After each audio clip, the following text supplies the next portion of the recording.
Hi, today I am doing the Audi A4 2009. The problem is in the transmission range sensor, and when the car is cold it's driving fine, and when the car is going hot it start judder and is making a noise.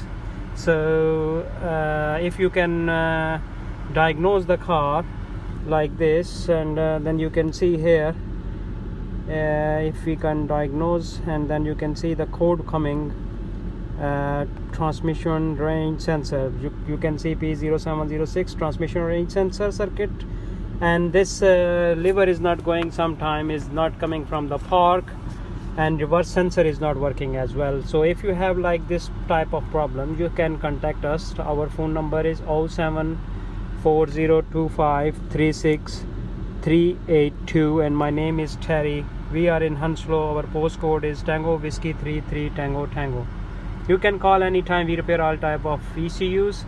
If you have related this type of code P0706 or 1798 transmission range sensor, we can solve your issue in 2 hours. If you bring the car, we are Hounslow near Heathrow. You can see my other videos. If you have any problem, you can contact anytime. We can solve your issue. It's better you will bring the car. We can do complete job with gearbox oil change, and we'll give you the warranty on there. Or if you can remove the ECU and bring the ECU to us. Thanks for watching my other video. Please, bye.